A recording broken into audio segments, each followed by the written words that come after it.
Hello, vinyl community. It's Bill here again. And today I'm going to have a look at the most underrated duo in pop history. So, with that clickbait title, let's see any contenders. So, duos have been an integral part of popular culture since the 1950s and before, I suppose.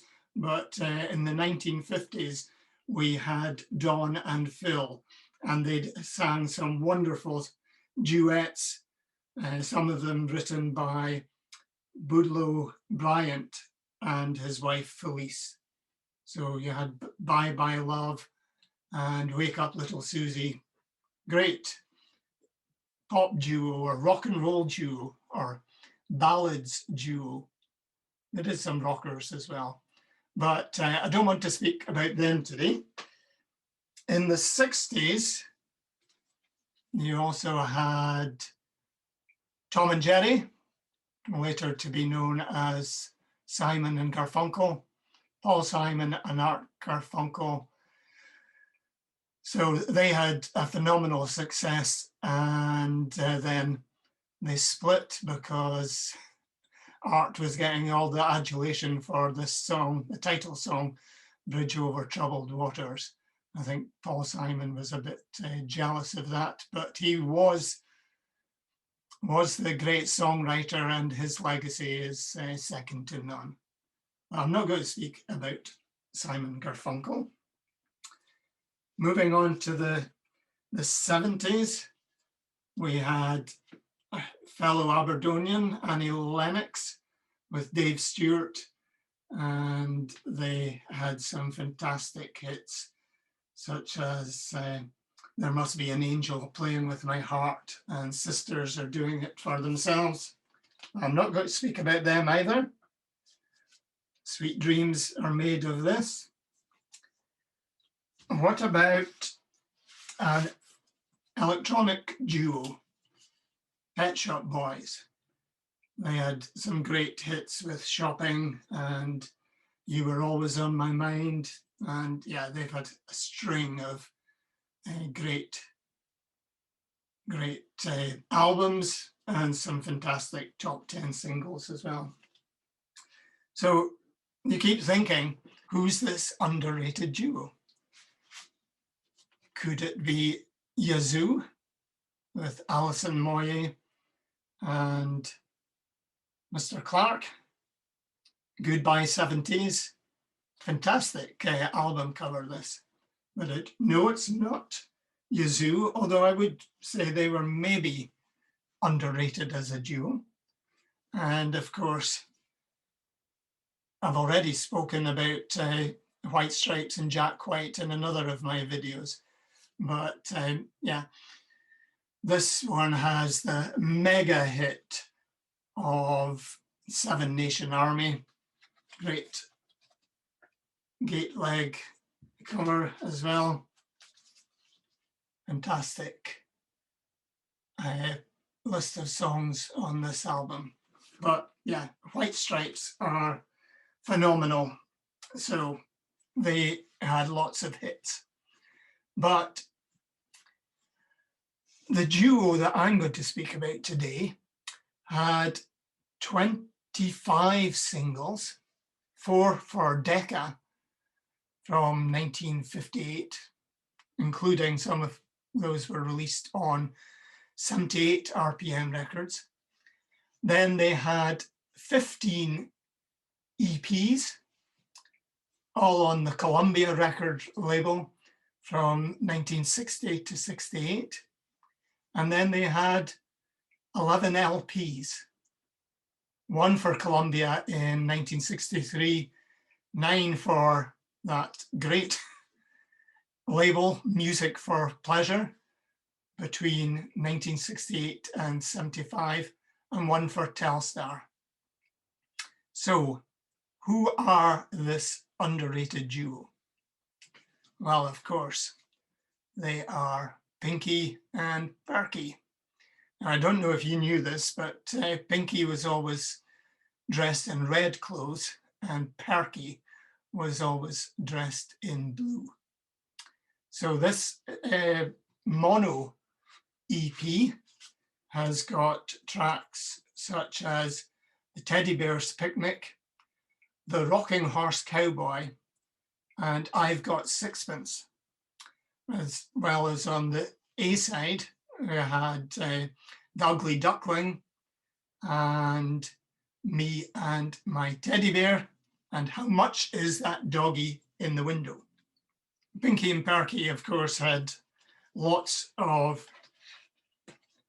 TV appearances. So although they didn't have any chart hits, neither as singles or EPs or LPs, they were at the forefront of children's culture in the black and white era initially. Yes, they, a little known fact, they were on the same bill as the Beatles in the Royal Command performance in 1963. Imagine that, Pinky and Perky upstaging John Lennon by telling the Queen to rattle her jewelry.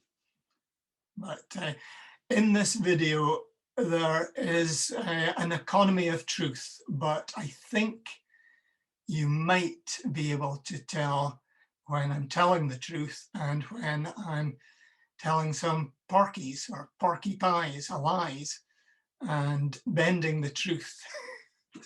But I hope you'll roll with it. Now, I was slightly disappointed when I pulled out the record from the EP because I thought it was on color vinyl. But instead, this was the one that was in the collection. London Bridge is Falling Down and Ba Ba Black Sheep. And Did You Ever See a Lassie, which I think is a Scottish song, probably made famous by Andy Stewart at some point. But the thing about this was it's an early color vinyl on the Golden Tone record label. So I think in the early days of vinyl pressings, color vinyl was really kept for children's classics. But as we've seen, by the time they got to the mid-60s, they'd moved over to black vinyl too. Now, another confession here. Don't usually do this. I usually talk about records that I have in the collection. And I am going to speak about a record that I have in the collection. But the confession here is that I purchased this through Discogs just so that I could speak about this one, which is Pinky and Perky's Beat Party. So you can see that I think this group, when it was on the television program, were actually called the Beakles. So these are a sort of mop-top ducks. And you can see that they've even got a left-handed bass guitar player. So yeah, Pinky and Perky weren't averse to jumping on a commercial bandwagon. And when Beatlemania was to the fore, Pinky and Perky got in the act. And this is an EP from 1965. And it's got She Loves You, it's got All My Loving, and Can't Buy Me Love, all written by the Beatles, of course, Lennon and McCartney. And they've also got Let's Twist Again, as well as a more usual children's song, Zippity Doo Dah, which is from Song of the South, a Disney animated and live action combination. But yeah, later in the video, I'm going to do an expose, but I do wonder whether the Beatles actually did play on any of these tracks. Now, they didn't leave it there with covering the Beatles. Pinky and Perky also did a copy of, or a cover of Yellow Submarine in 1968. So taking the Ringo Starr novelty record lyric and making it their own, Pinky and Perky did a recording of Yellow Submarine in 1968. Now, more surprising, they also did a song called Celebration Day. This was on the Columbia record label in 1966, predating Led Zeppelin's classic of the same name by 4 years. And yeah, keeping up with the trends, they tried to hit the charts again in 1973, following the teeny bopper rage of the Osmonds and the Jackson 5, and little Jimmy Osmond did a song called Long-Haired Lover from Liverpool. And so the Pinky and Perky's management thought that it might be a good idea for them to do a cover of Long-Haired Lover from Liverpool. Again, failed to make the top 100.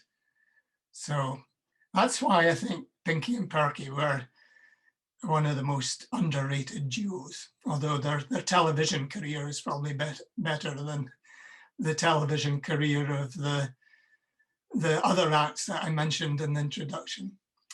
Now, it was rumored that in 1969 that Pinky and Perky would be on the bill for Woodstock, but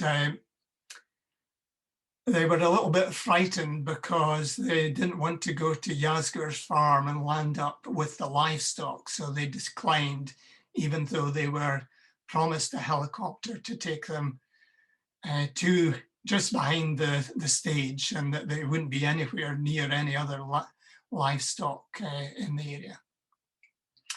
And of course, there was rumors that they contributed to Hamburger Concerto by Focus. That's definitely not true. And there was a thought that they might be involved in Breakfast in America by Supertramp, but of course they ducked that one too. They did, however, one of their distant relatives did feature on the cover of the Animals album by Pink Floyd. And of course, I did tell you earlier that Pinky always wore red clothes and Perky always wore blue. And one of them had a beret. But yeah, I think there was a cultural reference to Pinky and Perky in Pink Floyd's Wish You Were Here album on the track Have a Cigar, because there's a famous lyric, by the way, which one's pink? So Pinky and Perky making it all the way to prog rock.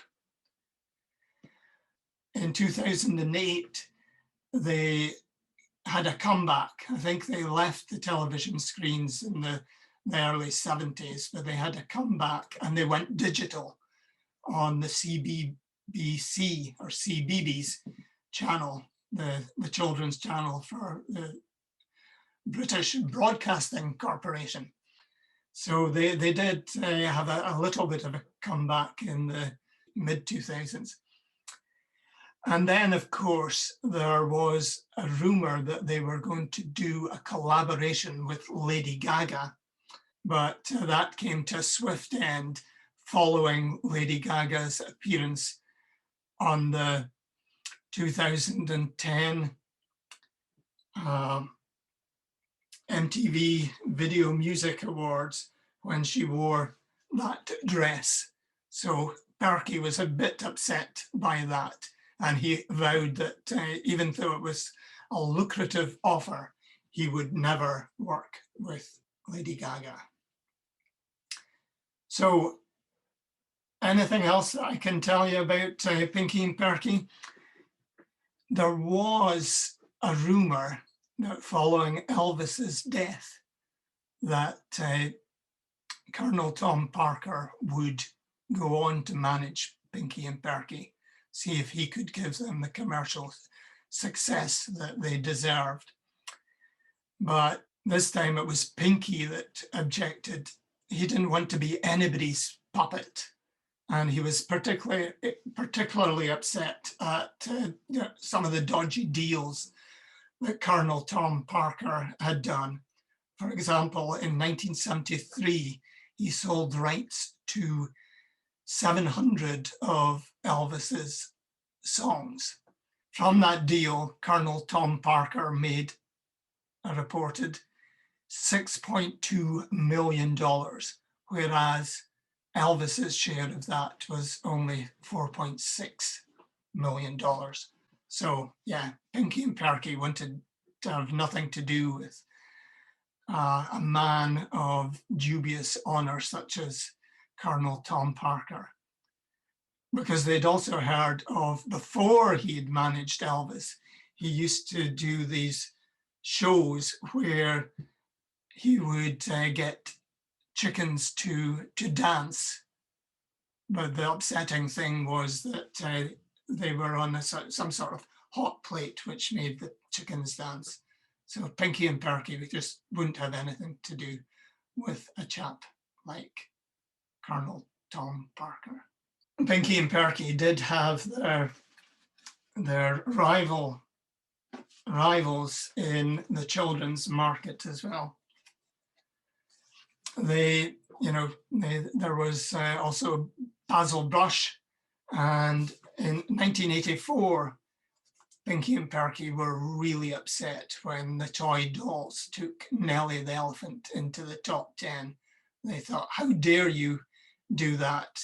Given the longevity of her career, we've never had a top 10 hit, and yet these upstarts, the toy dolls, come along and get a top 10 hit. So I hope you've enjoyed this video. I'm about to do an expose.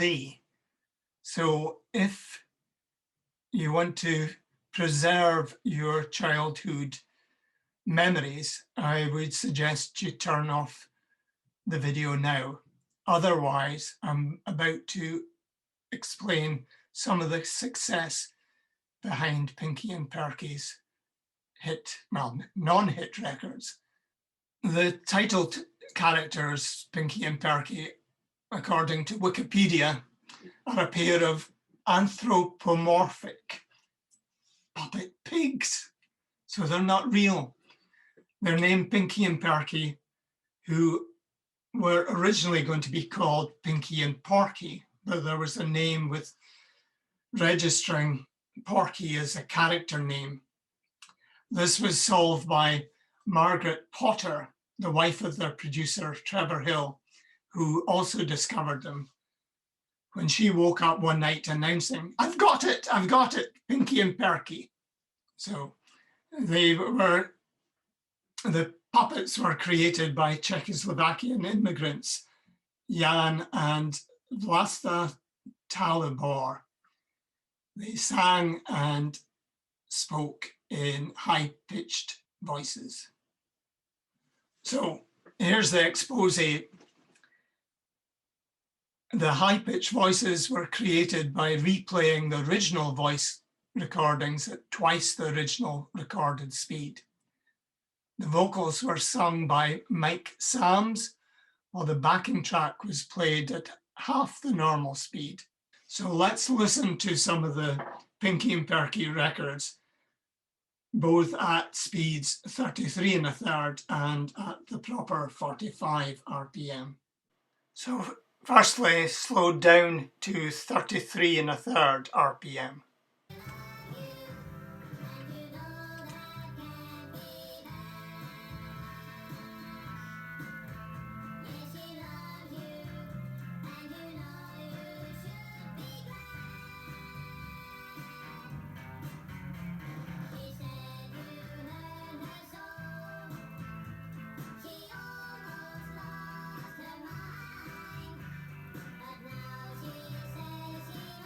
So you can hear the vocal slowed down to almost a normal person singing.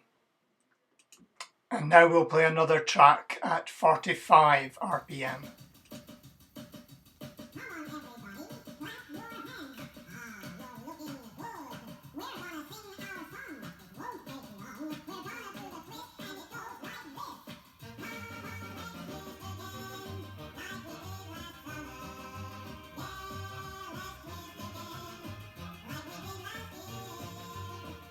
Now, something about their television career. They were originally shown on the BBC One from 1957 to 1968. And then they switched sides. They moved to ITV from 68 to 72. So I should say that there was the CGI animated television series on BBC in November 2008, and a DVD featuring the new look digital Pinky and Perky with 8 episodes from the series was entitled License to Swill. So a reference to James Bond there. They like their cultural references and to keep up to date, don't they? So License to Swill. So thank you again for watching this video, and we'll see you next time. Bye just now.